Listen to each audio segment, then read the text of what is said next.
ఆంధ్రప్రదేశ్లో వైఎస్ఆర్ కాంగ్రెస్ నేతలు AP PCC YSR షర్మిలారెడ్డిపై వ్యక్తిగత దూషణలు చేస్తే చూస్తూ ఊరుకోమని హెచ్చరించారు. ఇక వైఎస్ఆర్సీపీ నేతలు రాజకీయ విమర్శలు సహిస్తాం కానీ వ్యక్తిగత విమర్శలు చేస్తే తగిన బుద్ధి చెప్తామని ధీటుగా సమాధానం ఇచ్చారు. ఇక వైఎస్ఆర్ షర్మిల మొక్కవని ధైర్యంతో ప్రజల కోసం పోరాటం చేస్తుందని చెప్పిన షర్మిల అభిమాన నాయకులతో మా ప్రతినిధి మహేందర్ ఫేస్ టు ఫేస్.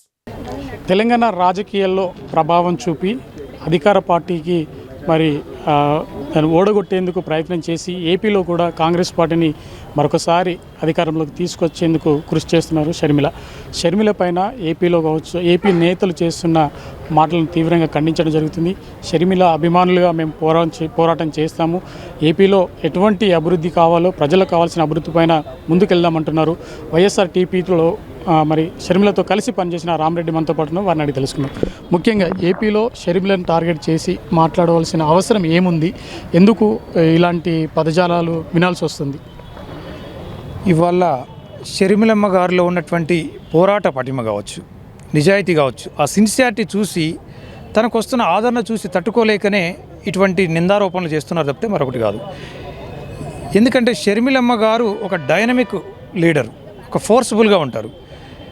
అది తెలిసి వాళ్ళు ఇంకా భవిష్యత్తులో తన రాజకీయ మనుగడకే ప్రమాదం వాటిల్లే అవకాశం ఉంది కాబట్టి మరి మొదటి దశలోనే ప్రారంభ దశలోనే అటాక్ చేస్తే, క్యారెక్టర్ అసాసినేట్ చేస్తే తను సైలెంట్ అయిపోతుందని చెప్పేసి ఒక అపోహ వాళ్ళలో ఉంది. కానీ షర్మిలమ్మ గారు ఎంత డైనమిక్ అనంటే బాల్ని మనం నేలకు కొడితే ఎంత పైకి లేస్తుందో షర్మిలమ్మ గారిలో ఇంకా అంత కసి పెంచుకొని ఆ రకంగా కష్టించి పనిచేస్తూ పైకి వస్తుంది తప్పితే ఇటువంటి నిందారోపణలు చేస్తే కుంగిపోయే వ్యక్తిత్వం షర్మిలమ్మ గారిది కాదు.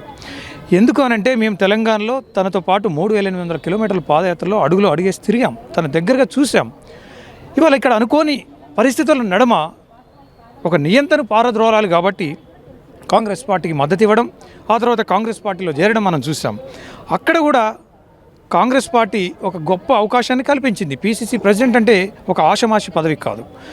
చేరిన వెంటనే ఒక రాష్ట్రానికి అధ్యక్షురాలు చేసినటువంటి కాంగ్రెస్ పార్టీ మరి ఆ అధ్యక్షురాలు పదవికి న్యాయం చేయాల్సినటువంటి అవసరం ఉంది కాబట్టి ఇవాళ రాష్ట్రం అంతటా కూడా పర్యటించి మరి అక్కడ ఎదుర్కొంటున్నటువంటి సమస్యలు, రోడ్ల సమస్య కావచ్చు, డ్రైనేజ్ సమస్యలు కావచ్చు, ఇవాళ ఇండస్ట్రీస్ పరంగా కావచ్చు, ఐటీ పరంగా కావచ్చు, మరి రాజధానుల విషయంలో కావచ్చు, స్టీల్ ప్లాంట్ విషయంలో ఏ రకంగా చూసినా కూడా ఇవాళ జగన్మోహన్ రెడ్డి గారి ప్రభుత్వంలో ప్రజలు సంతోషంగా లేరు అనేది మనకు చాలా స్పష్టంగా కనపడుతుంది. కాబట్టే ఇవాళ ప్రజలకు అండగా నిలబడాలి, నాన్న సంక్షేమ పాలన మళ్ళీ రావాలి అని అంటే కాంగ్రెస్ పార్టీ ద్వారానే సాధ్యమవుతుందని చెప్పి ఇవాళ సుడిగాలి పర్యటనలు పెట్టుకున్నటువంటి షర్మిల గారి పైన ఈ రకంగా ఒకేసారి మూకుమ్మడి దాడి ఇవాళ వైఎస్ఆర్ కాంగ్రెస్ పార్టీ నాయకులు చేయడం అనేది చాలా సిగ్గుచేటు. ప్రజలు తగిన విధంగా గుణపాఠం చెప్పడానికి సిద్ధంగా ఉన్నారు. షర్మిలమ్మ గారు రాకను వాళ్ళు చాలా స్వాగతిస్తూ ఉన్నారు.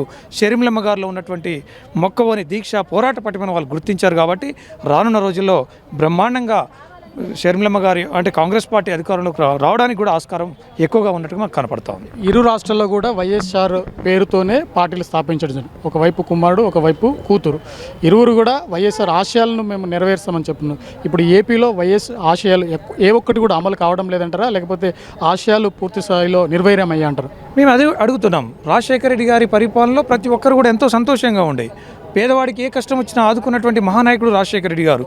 ఇవాళ కనీసం ఒక పేదవాళ్ళు బస్సులో ఒక ఊరి నుంచి ఇంకొక ఊరికి పోవాలంటే కూడా కనీసం ఆ రోడ్ల పరిస్థితే బాగాలేదు. ఇవాళ వాళ్ళు చెప్పుకుంటున్నారు మేనిఫెస్టోలో ఉన్నటువంటి 99% మేము పూర్తి చేసినామని చెప్పేసి. మేము ఇందాక అడిగినాను, ఇప్పుడు కూడా అడుగుతున్నాము, మరి రోడ్లు సంగతి ఏంది అని చెప్పి అడుగుతా ఉన్నాం. ఇది ప్రధానమైన సమస్య కదా, మరి వీటిపైన మీరు ఎందుకు దృష్టి కేంద్రీకరించలేదు? ఇది రాజశేఖర రెడ్డి గారు ఉంటే ఇటువంటి పరిస్థితి ఉండేది కాదు కాబట్టి అటువంటి రాజశేఖర రెడ్డి గారి పాలన తీసుకురావడమే మా ధ్యేయం, షర్మిలమ్మ గారి లక్ష్యం. వ్యక్తిగత దూషణలు చేస్తూ షర్మిలను విమర్శించడం తగదంటున్నారు వైఎస్ఆర్ టీపీ నాయకులు. వారు ఇప్పటికి కూడా షర్మిల వెంటే ఉన్నాము, ఏపీలో ఎటువంటి పరిణామాలు ఏర్పడినా కూడా తెలంగాణ రాష్ట్రంలో షర్మిల తరపున మేము అండగా ఉంటాము, వారిపైన వ్యక్తిగత దూషణలు చేస్తే ఊరుకోబోమంటున్న మరి శిల్పాచారితో మనతో మాట్లాడదాం. మేడం, ఈరోజు చెప్పండి, ఒకవైపు వ్యక్తిగత దూషణలు చేయడం సమంజసమేనా కాదా? అన్న, ఈరోజు అక్కడ ఏపీలో మరి వైఎస్ జగన్మోహన్ రెడ్డి గారు పరిపాలన ఎలా ఉందో చూస్తున్నారు. మరి తన పరిపాలన గురించి, అక్కడ జరుగుతున్న ఇబ్బందుల గురించి షర్మిల గారు ఈరోజు అక్కడ సమస్యల గురించి ప్రజల పక్షాన లేవనెత్తుతున్నారు. మరి అవిటికి సమాధానం చెప్పుకోలేని పరిస్థితిలో వైఎస్ఆర్సీపీ నాయకులు ఉన్నారు. అవి చెప్పుకోలేక ఈరోజు షర్మిల గారి మీద వ్యక్తిగతంగా తనని విమర్శించడం జరుగుతుంది. మరి ఒక మహిళని కూడా చూడకుండా ఇలా వ్యక్తిగతంగా విమర్శించడం తగదని చెప్తున్నాం. మరి ఇక్కడ తెలంగాణ రాష్ట్రంలో వైఎస్ఆర్ తెలంగాణ పార్టీ అని చెప్పేసి షర్మిల గారు పార్టీ పెట్టి మరి సుదీర్ఘ పాదయాత్ర 3800 కిలోమీటర్లు ఒక మహిళ అయ్యుండి ఎండనక వాననక ఎలాగైతే ప్రజల కోసం చేసిందో మరి బీఆర్ఎస్ ప్రభుత్వాన్ని తుంగలో తొక్కాలి, మరి ఇక్కడ తెలంగాణ ప్రజలకు అన్యాయం చేస్తుంది బీఆర్ఎస్ పార్టీ అని చెప్పేసి కాంగ్రెస్ పార్టీ వైఎస్ఆర్ తెలంగాణ పార్టీ రెండుటి సిద్ధాంతం ఒకటే. వైఎస్ రాజశేఖర రెడ్డి గారి సువర్ణ పరిపాలన మళ్ళీ తీసుకురావాలనే లక్ష్యం ఉండడంతో మరి షర్మిల గారు ఎంతో గొప్ప త్యాగం చేసి ఇక్కడ కాంగ్రెస్ పార్టీకి మద్దతు ఇచ్చి తెలంగాణలో మరి కాంగ్రెస్ పార్టీ అధికారంలోకి రావడానికి తన వంతు కృషి కూడా ఉందని చెప్పి తెలియజేస్తున్నాం. మరి ఏపీ రాష్ట్రంలో షర్మిల గారిని అంత గొప్ప నాయకురాల్ని ఈరోజు ఇలా మాట్లాడితే మేము ఊరుకోమని చెప్తున్నాం.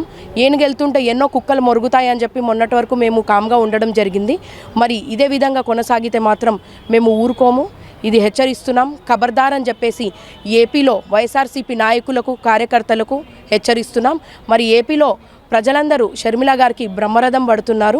అది చూసి ఓర్వలేక ఈరోజు వైఎస్ఆర్సీపీ వాళ్ళు తనని వ్యక్తిగతంగా దూషించి తనని వీక్ చేయాలని ట్రై చేస్తున్నారు. నిజంగా చెప్పాలంటే షర్మిలమ్మ గారిని చాలా దగ్గరగా చూసిన వాళ్ళమండి మేము.